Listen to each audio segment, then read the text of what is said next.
Assalamualaikum warahmatullahi wabarakatuh. Good morning, ladies and gentlemen, distinguished guests, and fellow educators. Is it a great privilege to stand before you today as we gather to discuss an issue that touches the very core of human development: education?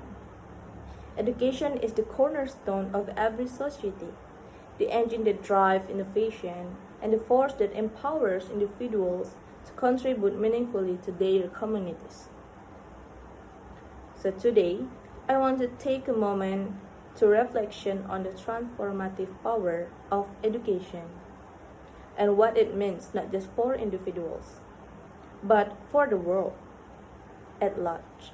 In a rapidly changing global landscape, education is no longer a luxury, it is a necessity, a fundamental human right. Yet, while many of us are fortunate to access quality education, millions of children and adults around the world are still deprived of this basic right.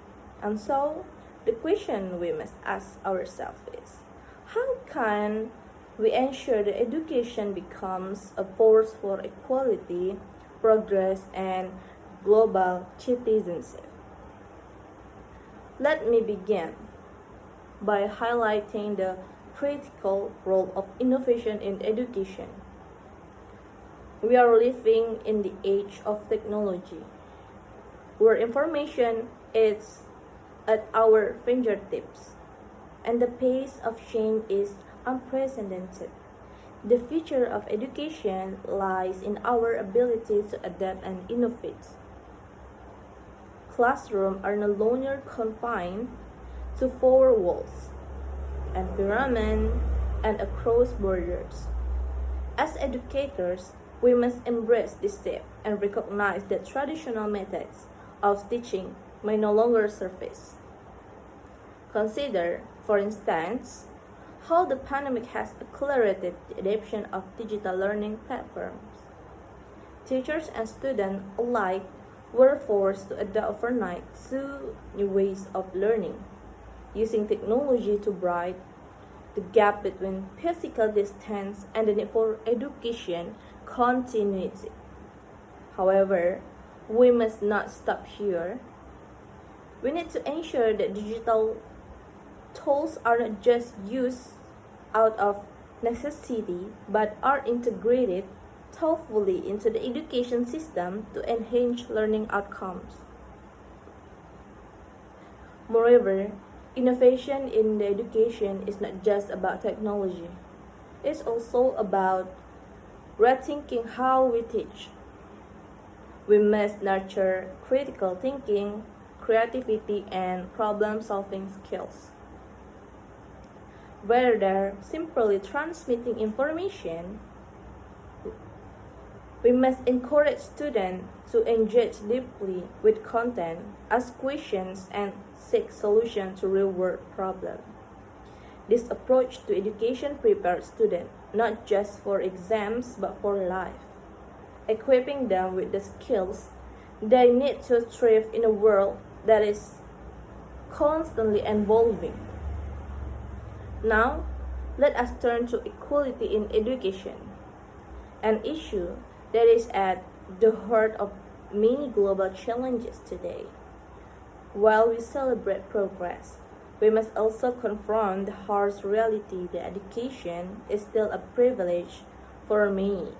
Millions of children, especially in low-income and rural areas, face barriers that prevent them from accessing even the most basic education.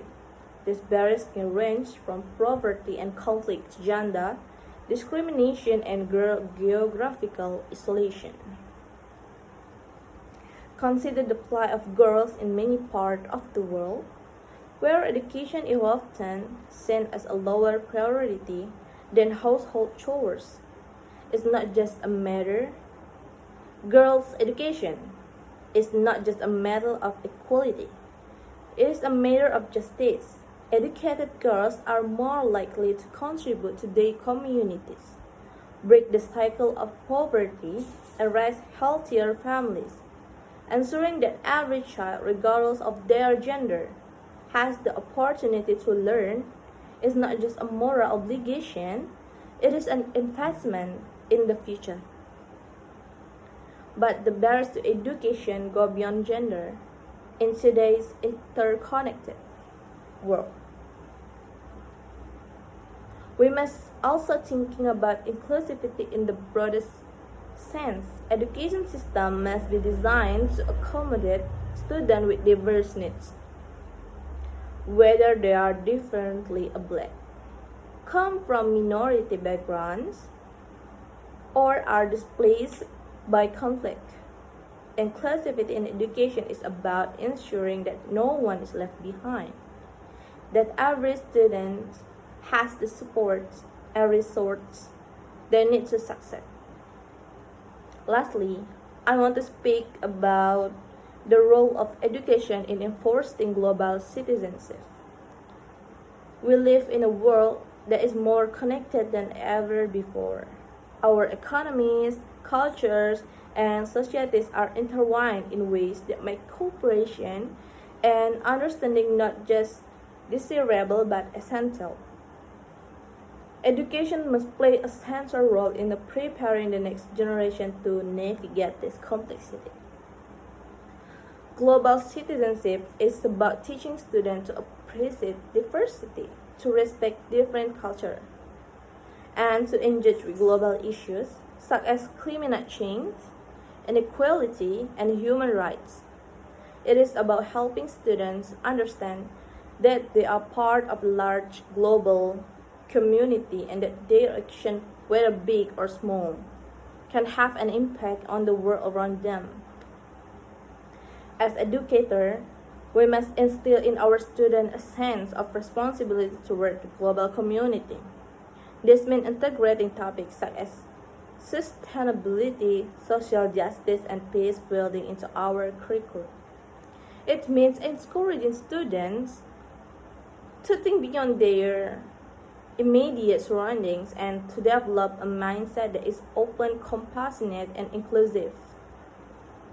Only then can we hope to build a more peaceful, equitable, and sustainable world. In the conclusion, education is a far more than a tool for individual success.